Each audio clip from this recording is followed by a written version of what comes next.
Hi, folks. I'm Gene, And I'm Dave. and we're the Gene and Dave Show. Whoa, Dave, we've got an exciting show today. It's all about housing.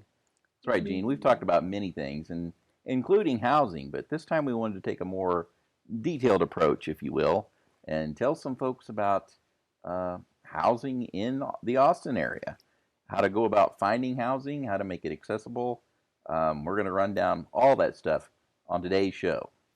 Yeah, now, if you folks missed our show on Beyond the ADA, you may want to revisit that on our webpage, www.thegeneanddaveshow.com, and you'll see that we talked about various access issues, the ADA versus FHA, but this time we're just talking about finding accessible housing and like you said, making some accessibility amenities on existing housing. But, you know, Dave, this is such a complex issue. I'm not sure where to start. Do you? Well, we could always start at the beginning. Let's do that. I just wish we had an expert. An expert? Yeah, I mean, besides ourselves. I mean, you built. Well, we know several people, right? Yeah, we know a lot of folks. There's some organizations in town. You know, ADAPT gets involved in a lot of issues with city government and other community organizations. They've got to have someone there that knows what they're doing. How about Jennifer?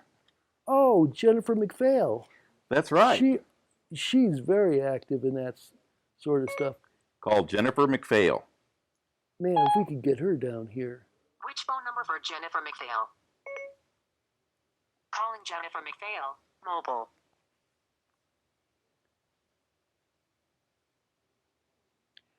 Hey, Jennifer. Yeah, how are you? Hey, this is Dave. Yeah, Dave of the Gene and Dave Show. Yeah, that's right. Oh yeah. Oh, I'm doing great. Hey, but we're doing a show at Channel Austin right now. In fact, we're taping. Hey, and we'd love for you to come down to Channel Austin and talk to us about housing. Oh yeah, you can be here really quick. Well, great. Well, we'll see you in a minute. You got a hold of her? She's coming? She's on her way. Excellent. Man, yeah, because, I mean, I know some and you know some, but Jennifer. Jennifer! Oh, excellent. Man, that was quick. Welcome to the show. Thanks. Got here as quick as I could. Oh, awesome. Woo, what took you so long? Oh, you know, riding the bus. It's Cat always Metro? an adventure. Yeah. All right, well, welcome. Thanks. Jennifer, you've been very active in the Austin community, not only with housing, but with other issues related to disability as well. So we appreciate your expertise on this subject. Now, later on, Dave, we're going to be asking you about the visitability ordinance that you worked on so hard. But let's talk about some other issues before we get to that. Absolutely. Now, in the Austin area, we have a choice of renting from private folks, or the city has some subsidized units available. I think there's 18 units available by the Housing Authority for the city of Austin. And that's the route I went in. I know when I came to Austin, I was looking for accessible housing. And when I figured, and I tried to get, I was lost trying to find housing. I went to ADAPT, and actually Stephanie gave me a list of housing, and she said, call these places and see what's accessible, see who has an opening. And I finally got in. If and they base your rent on a percentage of your income, which is really nice. And the really nice thing is they've got some wheelchair accessible units, and to find them in the private sector is just really tough. Yeah, it's tough to find them just about anywhere, actually. We have the Tenants Council's booklet. We use that quite a bit, and then we use apartment finders as well. Sometimes you get lucky doing that. And sometimes it's just word of mouth. There's places that we know of that people kind of have a relationship with, and if we know of openings, we'll send people there. It's kind of like finding a needle in a haystack. You can do it, but it takes a lot of work. Think of it as dating somebody who's playing hard to get. You kind of have to put some effort into it to be able to get that apartment that you want. But it'll pay off in the end. Absolutely. But a lot of work. So I found it's always hard too, like with apartment finders and other website places that they say that it's accessible, or that a wheelchair can get into it, and then you get there and you're lucky if you can get to the front door, or well, yeah, it's wheelchair accessible if we built a ramp. yeah. So you've always got to check these things out really close before you never make any ever, commitments. never ever sign paperwork or anything like that without looking at it first. Sure. That's my big advice. That's something that anybody should stress. Never ever, no matter if you're disabled or not. Right. Don't sign any paperwork without seeing the unit. They like to push that quite a bit. We every once in a while go out and test for accessibility, and you'll get the hard sell. If you move in today, we'll be able to give you a deal. Well, we've only got one left, and there's somebody else coming at 3:00. Yeah, that kind of thing. Yeah. The next thing you know, you're in a year-long lease, and you can't get into the bathroom. Yeah, check them out, right? Yeah. Yeah. now, if you do go the HACA route, they're not accepting applications for one-bedroom units right now. The waiting list is really pretty long, but get your name on the list. You just can't hesitate on these kinds of things. Now, you've been active in the Section 8 movement, trying to get those openings. Yeah, there's a thing called source of income protection that we're trying to get passed, get an ordinance passed by the city council, because what it would do, there's a protection for like families who've experienced domestic violence. There's protection if you're a certain race, that kind of thing, but there's not protection based on source of income, so that people can't discriminate against you. So if you have a Section 8 voucher and you go to an apartment, they can say, well, we don't take Section 8, sorry, you're out of luck. And that's what a lot of people face, is that they're being told, well, we just don't accept it. And the numbers of apartment units that accept it are dwindling, even smaller than they were last year. And currently they're asking you, like, how are you going to pay for this apartment, right? Yeah. That's the way they get you in the door. How are you going to make these payments? And if you show them the Section 8 thing, they're like, oh, sorry. Yeah. Too bad, so sad, right? Yeah. Man, that sounds like discrimination to me. It is. Yeah. I mean, that's what we're working to get it recognized as, so that you can go with your voucher, and as long as it fits within the parameters of the rent payment, like if they say they're going to pay $700 for your rent, then it has to be a $700 apartment. Right. But as long as it fits that, and you're not like a felon or something like that, then you're going to be able to get in. Now, Section 8 is having an open sign-up period coming up.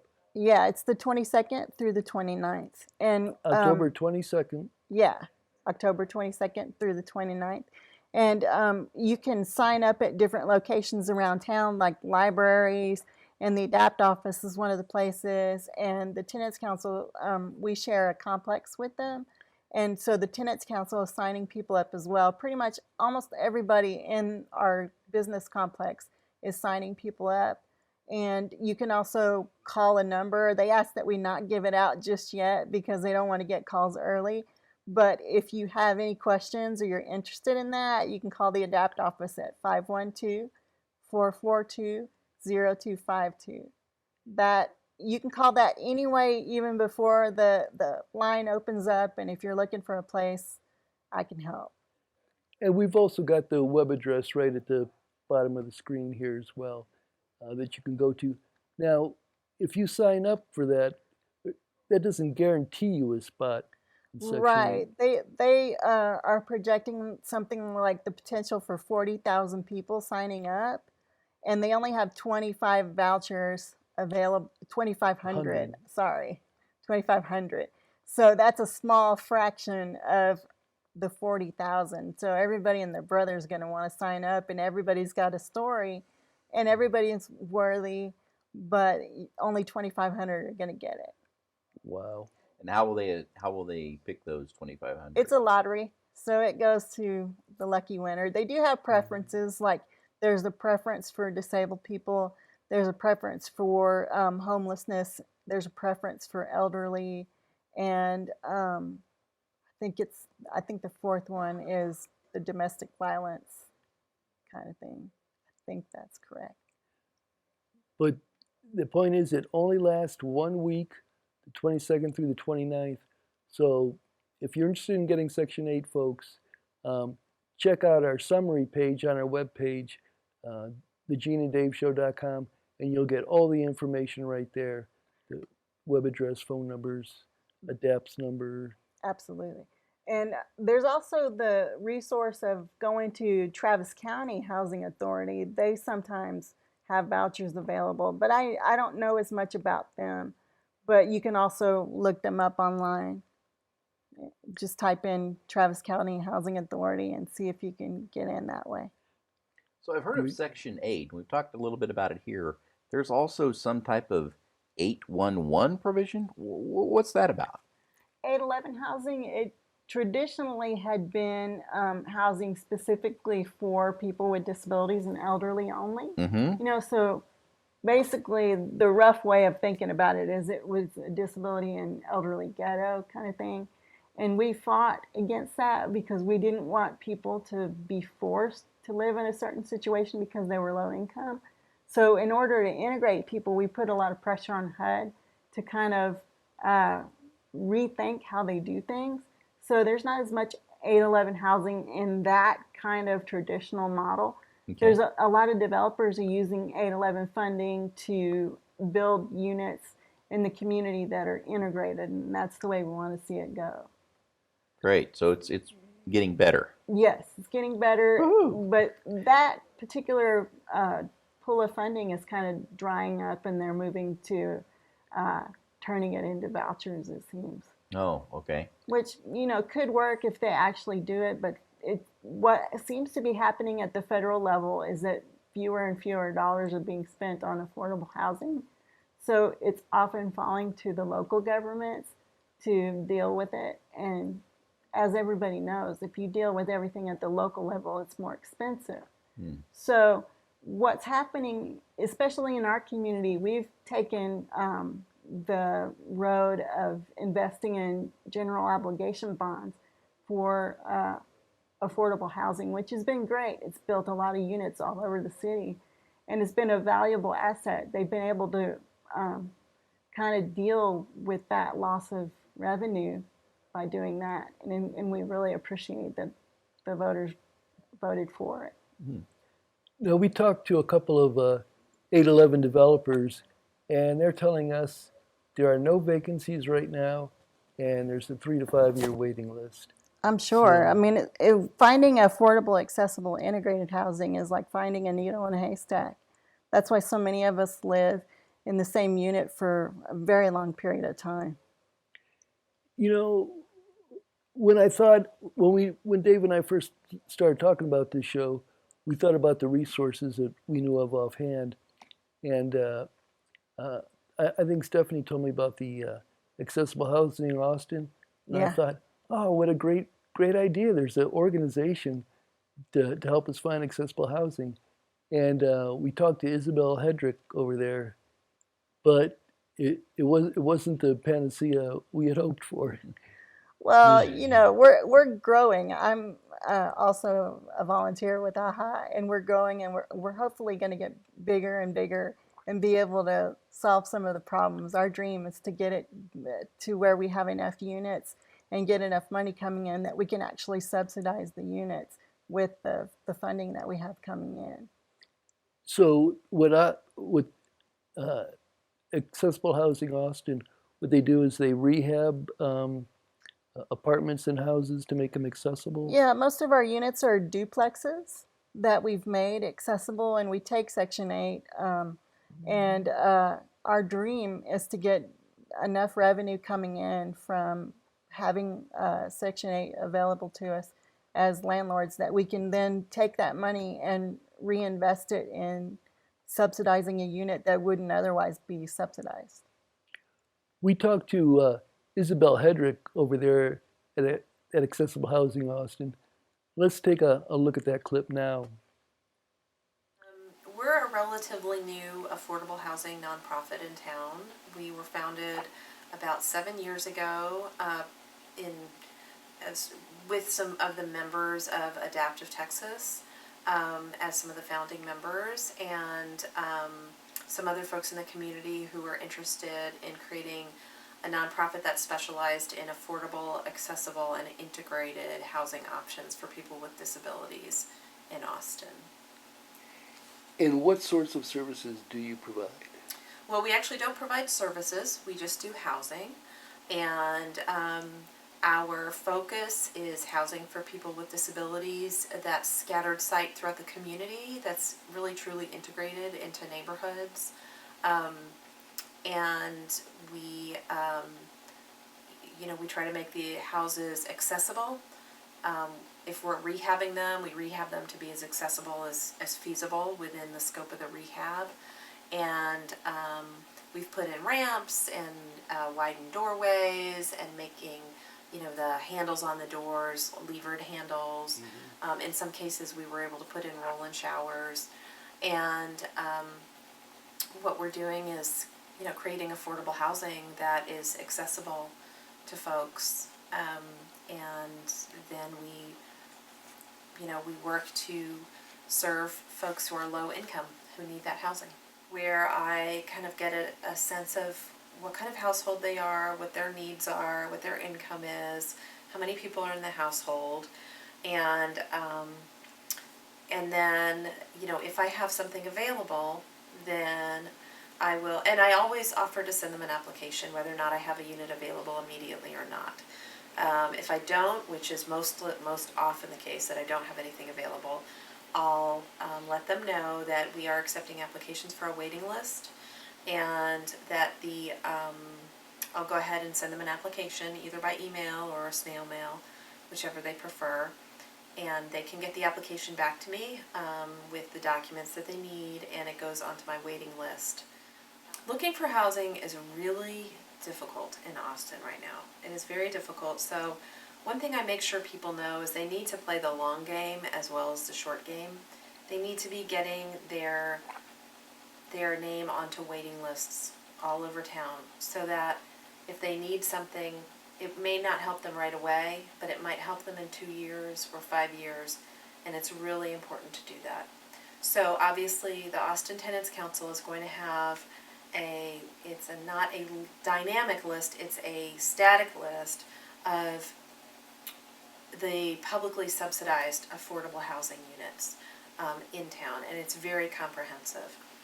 It does not, for the most part, include private affordable housing, and by that, affordable is in quotes. It might be cheap, but it might not necessarily be high quality affordable housing.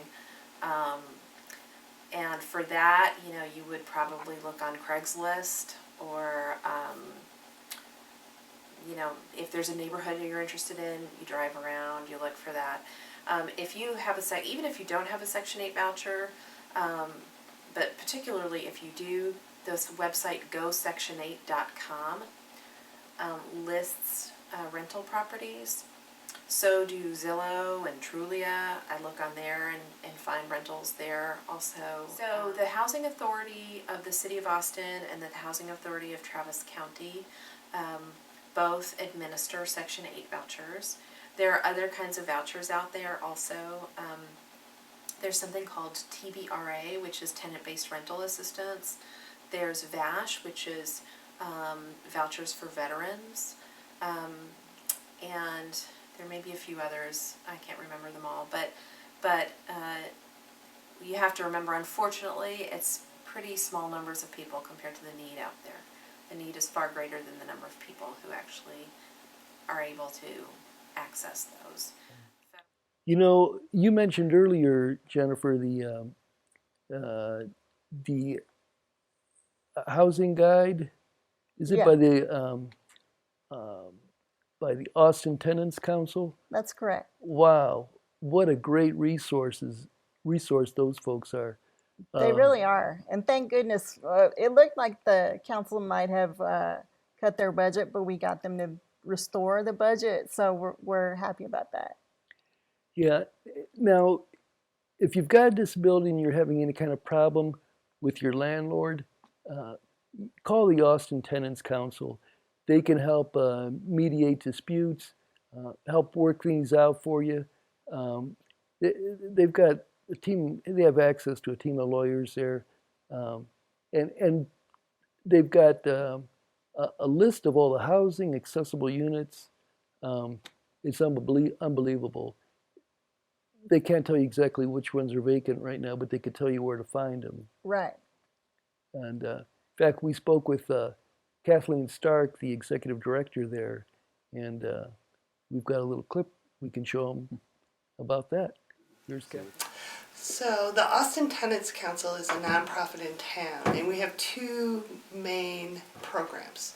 The first main program is landlord tenant assistance, and the second program is fair housing enforcement and education. I'll talk about the landlord tenant portion first.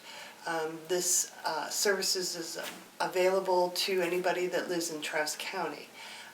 We have a telephone counseling line where we can give brief information about your rights and responsibilities as a tenant.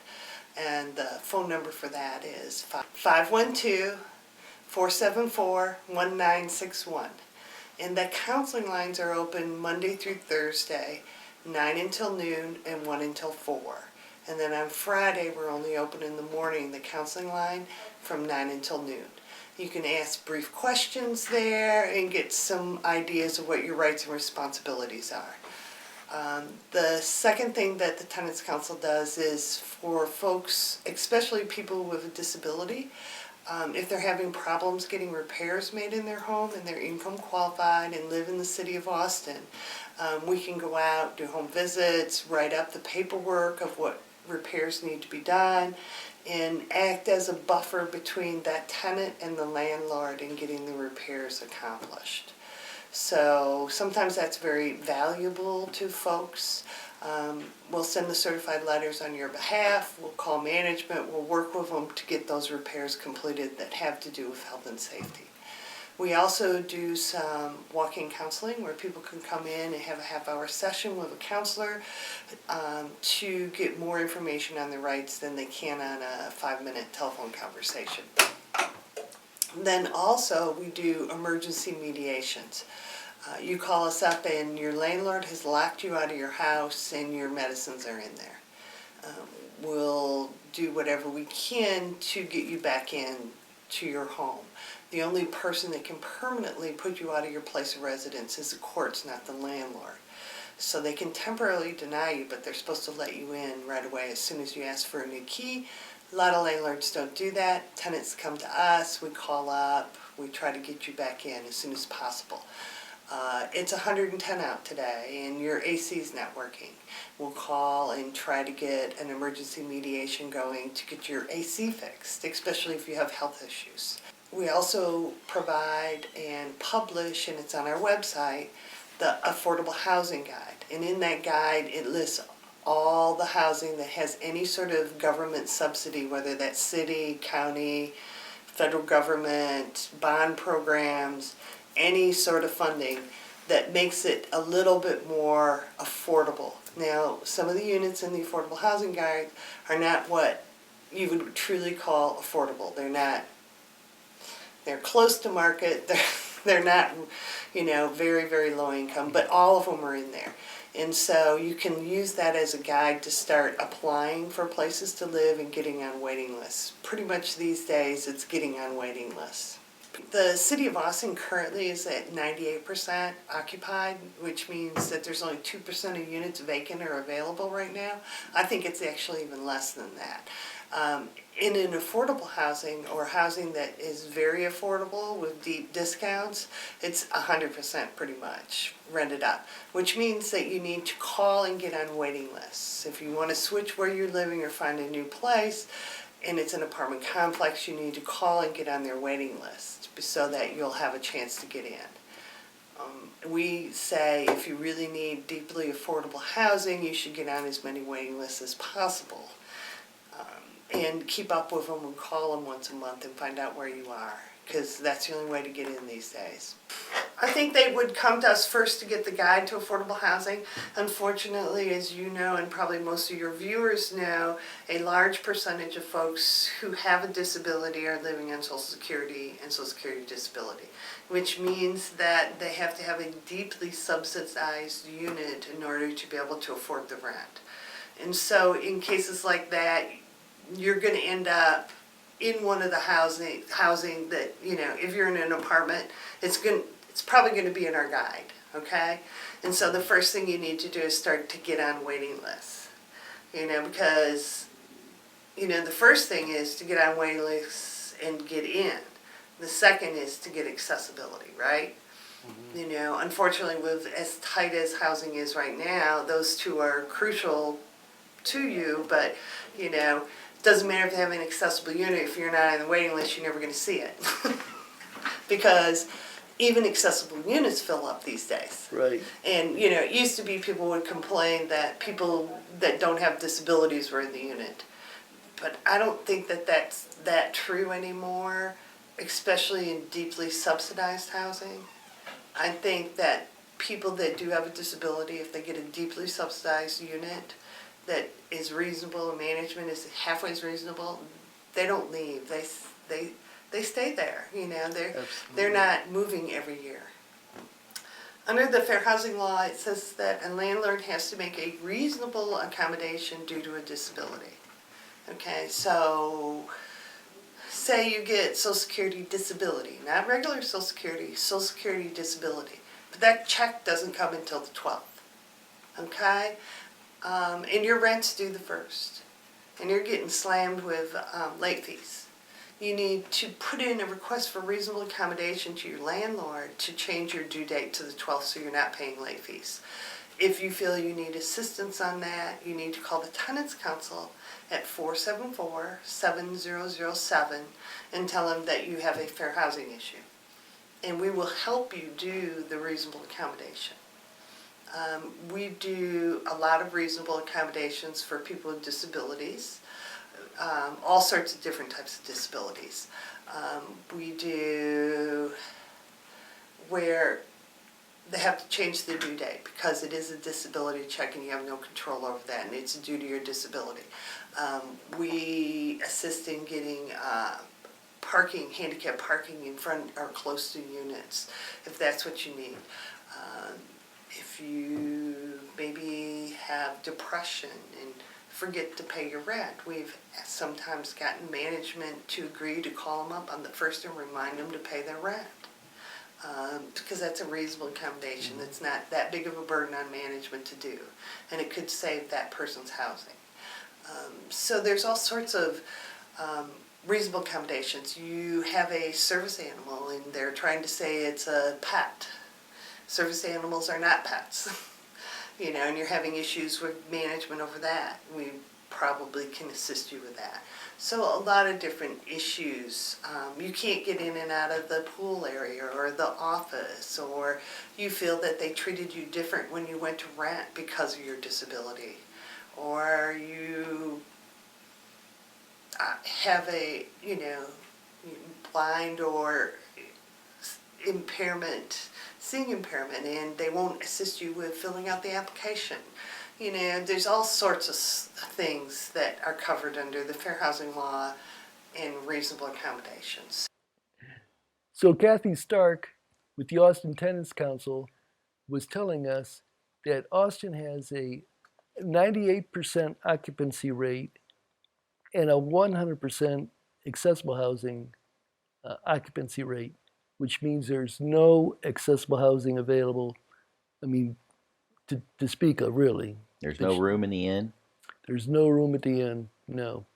So if you're looking for accessible housing, you've got to start early. Expect a 3 to 5 year wait on some units. Get on as many lists as possible. Talk to as many people. Talk to Kathy Stark at the Austin Tenants Council, Jennifer at ADAPT. There's a lot of fine folks at ADAPT that know somebody that's got a unit somewhere. Yeah. Dave, have you got room at your house? Just use whatever resources you can find. Definitely the internet's out there, and there's a lot of people out there willing to help. I think also there's a website that's called gosection8.com, and they also might be a resource. Oh, we'll have to check that out, and we'll put it on our summary page when we get more information on that. We spoke with Rosa Gonzalez Abrego over at Easter Seals. Now, Easter Seals has been known to work with housing for people with disabilities for a number of years. They've got several programs. They've got their HUD Section 811. I talked to Rosa about that. No openings, 3 to 5 year waiting list. They also have a home of your own program where they will provide up to $20,000 down payment assistance on a house if you have a disability, if you qualify, if you take their classes, etc., etc. Except this year they're out of money. So if you're looking to buy a home, they're not in a position to help you out this year. They have done that in the past, though. They've got other programs. They've got the Critical Housing Accessibility Modification Program, where if you have a disability and you need a ramp or some sort of a grab rail, something like that in your home, they can help pay for that. There's also the Architectural Barrier Removal Program from the City of Austin. And if you want details about that, call 512-974-3100. Wow, you've got the number memorized. You must have called that a time or two. Yeah, once or twice. And what do they specialize in? What do they do for you, Jennifer? They can install ramps or grab bars, widen doorways. That's the most expensive type of modification people see. That and putting in a roll-in shower. Those are the big bears as far as modifications are concerned. And if you've ever looked for an apartment with a roll-in shower, it's near impossible to find. Unless they're federally funded, a lot of those have roll-in shower set-asides. It's also popular in some types of apartments that weren't necessarily full tilt accessible, just adaptable, but they're rare. Easter Seals can also help with some vouchers to get housing. But again, get on these lists. We'll have all that information on our summary page. Now, Jennifer, you and I spoke to Jesse Cook with the Smart Housing Program. Yeah. What can you tell us about that? Well, Smart Housing is a type of funding where they give basically incentives, abatements to developers to get them to provide affordable housing. And most of it is single-family homes.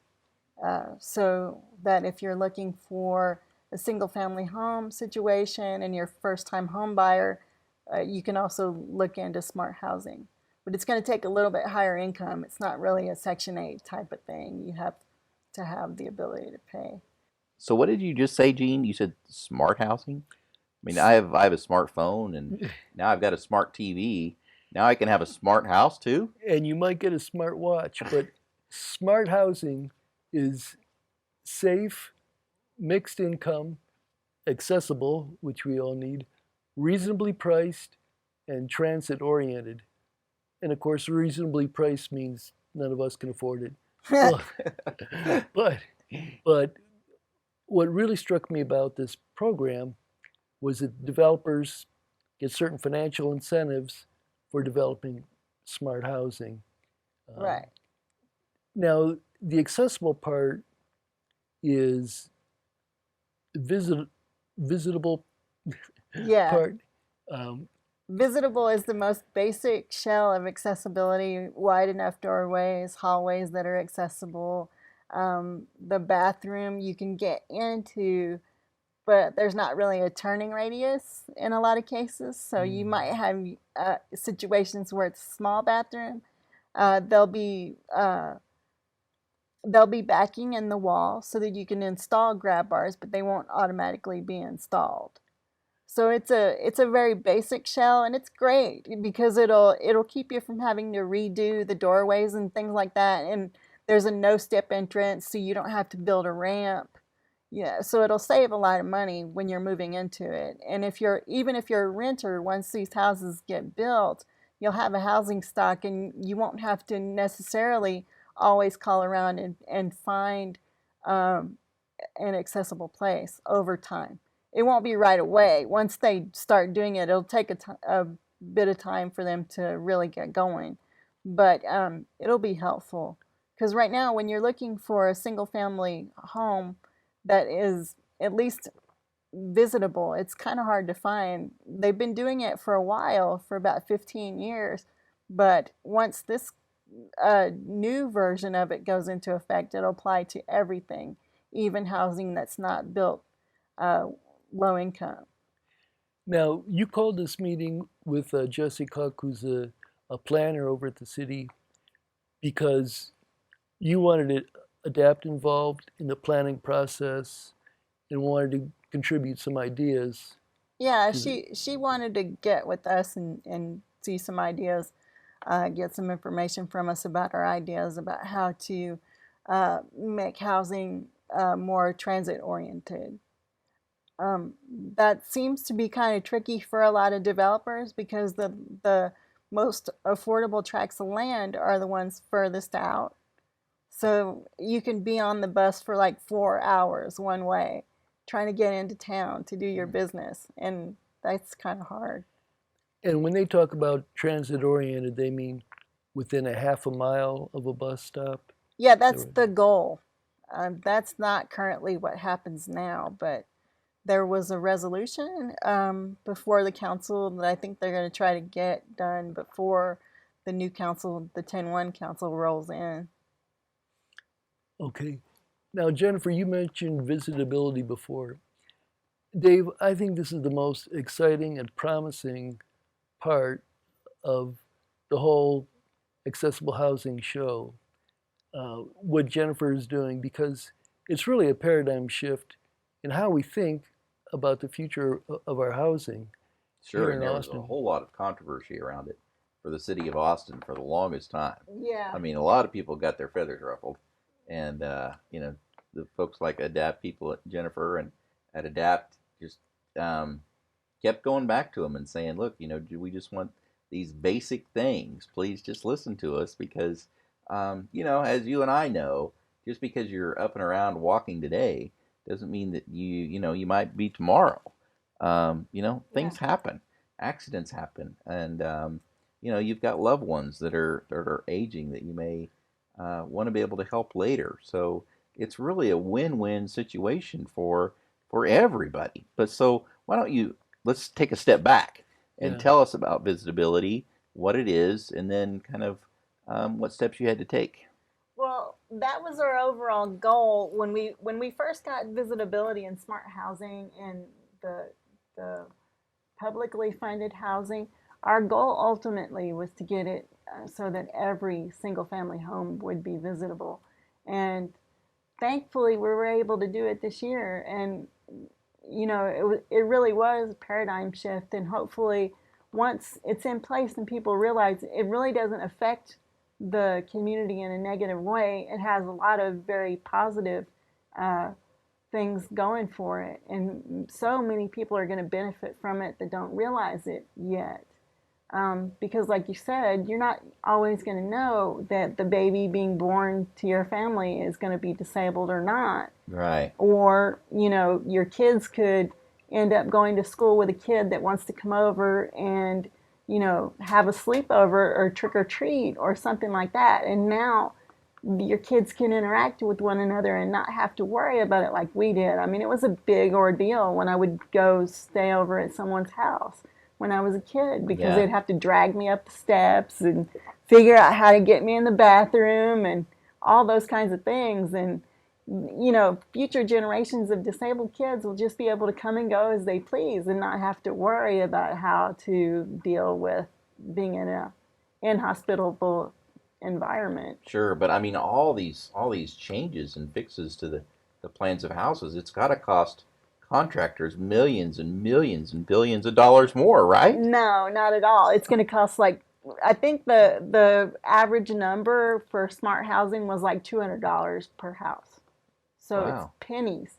Over a 30-year mortgage, you're not going to notice that. Sure, and I mean, as long as you're doing it from the beginning, Yeah. you don't have the cost involved, Yeah. right? I mean, it If makes you sense to do it from the retrofit- start. If you retrofit, that's where the costs are. But building it from scratch, no way. It's not a problem. So this visitability ordinance that you worked on to get the city to pass says that developers, when they're building single-family houses, that they have to have A no-step entrance. no-step entrance. There has to be a clear pathway so that you can go from room to room or through the hallways. And then there have to be thermostats and the light switches and the outlets at an accessible level. And then, let's see, what am I leaving out? The bathroom, like we talked about. And it doesn't necessarily, it can be bigger, but a lot of them are going to be kind of small. So it won't be like a full accessible bathroom, but you can put in the grab bars and you'll be able to go to the toilet and use the tub or shower. You might have to do a little bit of adaptation to it if you can't get in or out of a tub. But Now, Dave mentioned that there was a lot of opposition to this initially, but you won over a lot of people. yeah, it was kind of in a way, it's sort of a miracle or Hail Mary pass, You could do it and you're hoping that somebody's going to listen, but, it took 15 years, so you just kind of keep plugging at it, and finally they listened and heard. And I think it helped that a lot of the people that are serving on the council right now are actually Section 8 landlords and have interacted with low-income people with disabilities, even beyond ADAPT. So it kind of reinforced what we were saying so that they knew it was true from personal experience. So this just shows how important it is for people with disabilities to get involved in local politics. Absolutely. Especially now with 10-1, it's going to, I think, be a little bit like going back to the beginning, because so many of them will be so very inexperienced. I've been to a forum, and they seem, a lot of them, like their heart's in the right place, but you can see that they're going to need to be The new people running right, for yeah. city council. They seem like they're going to need some assistance in understanding what our reality is. So, we'll need to be plugged in and involved. So please, anybody out there that wants to get involved with ADAPT, give us a call at 512-442-0252. What I really like about this visitability ordinance is that it creates a sense of community. Anyone, regardless of their mobility impairment or whatever, can visit anyone in that community, because there will be the architecture will be very amenable to them. And I just think that's fantastic. It's great news. It's going to be wonderful. Hopefully we'll, be around once that becomes the norm and they've gotten a few years under their belt. I'm looking forward to that part when they really get to know what they're doing and get going uniformly across the city. It's going to be fun to watch it come in. And then, as you said, we've got to work with the new city council coming in to educate them on the importance of visitability so they don't peel it. Yeah. And we're hoping to, since so many other projects are coming in that are like the services connected to the housing, we're trying to get more integration into the community, and there's resistance from people that are developing housing in doing that. So we're going to try to work on integration, because the knee-jerk reaction to our community is, well, don't you want us to take care of you?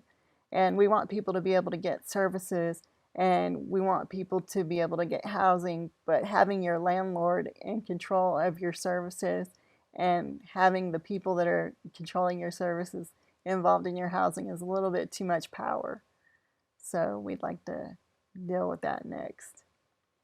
And you just did a fantastic job. Now, Dave, on the subject of building a house, if you can't find an accessible apartment, you can build or buy a house.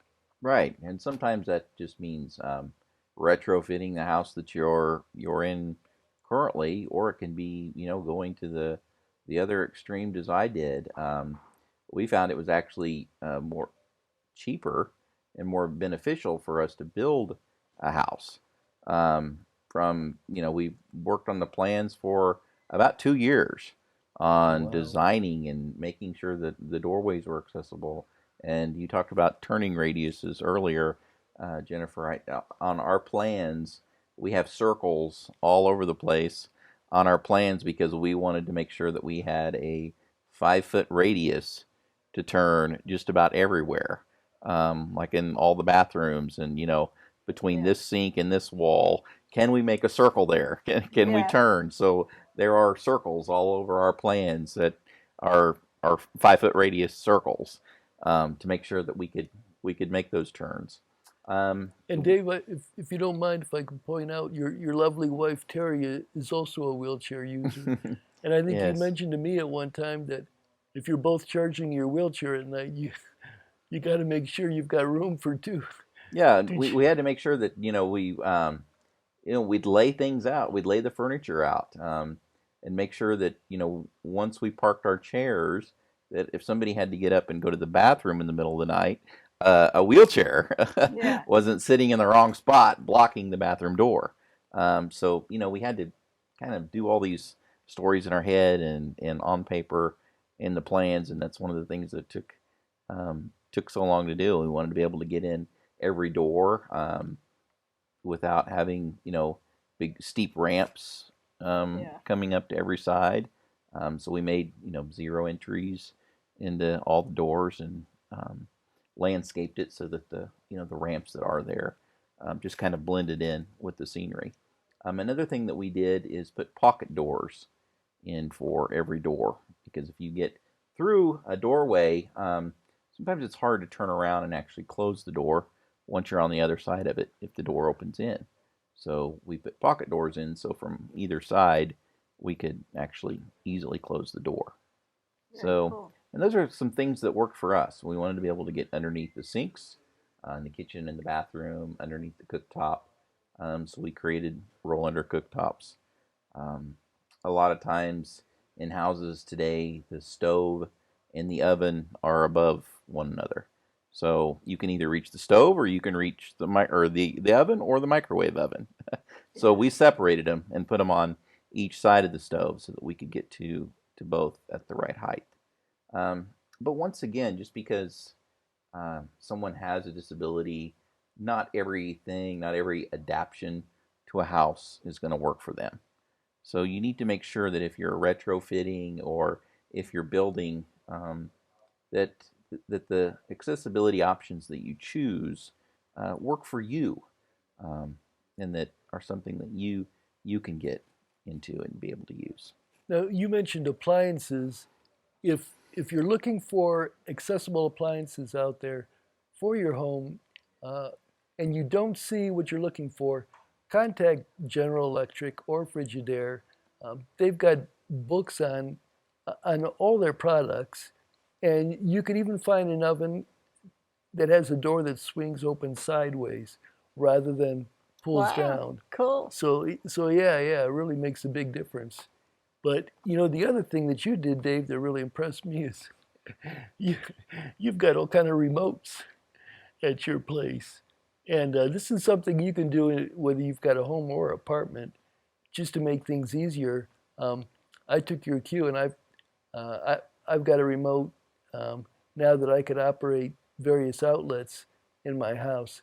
So if I can't or have trouble reaching a light or even turning on a coffee pot, I've got a remote that can activate that outlet. It just makes life so much easier.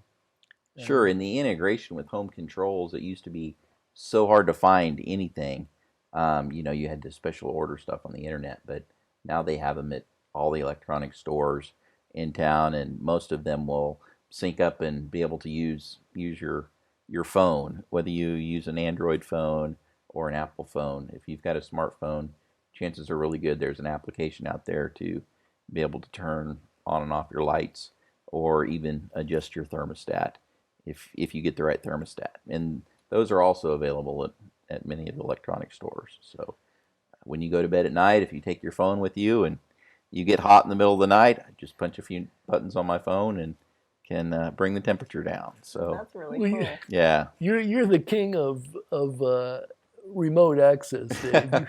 You have got it all figured out.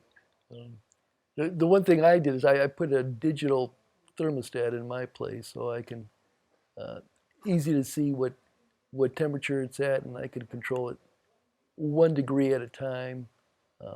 But there's all kinds of things you could do to make your house more accessible, more enjoyable, and we hope you visit our summary page and see some of the resources that we found. And Jennifer, can't thank you enough for being here with us today. Well, thanks for having me. It was fun. And we hope you'll visit us next time on the Gene and Dave Show. So Jennifer, we talked a lot about people with different disabilities and being able to express their stories and to help with the fight on things like visitability and just overall accessibility. And I know that ADAPT is more than willing to to have more people come in and tell their story, not only to them but to Austin and to the legislators and to the world, and get help to get these laws passed. And if somebody's out there and excited and wants to come in and help or wants to join in on some of the fun, what's the best way they can do that? We have a meeting coming up on October 30th from 3 to 5 at the ADAPT office, and the address is 1640A East 2nd Street. Okay. And if you have any questions, call 512-442-0252. Okay, and there's a website as well, right? Yeah. I think you have that on your resource page. We're actually, look, it's right there at the bottom of the screen. Okay, Right good. there. Okay. Magic how that comes up. So since it's on the 30th, do I have to wear a Halloween costume? No, you don't have to. You're welcome to. All right. Well, We cool. like freaky stuff, so freakier the better. All right. Well, we'll see you on October 30th, and we'll see you then. Bye for now. Thanks. Adios. This program was made possible from the support of VSA Texas and Amerigroup.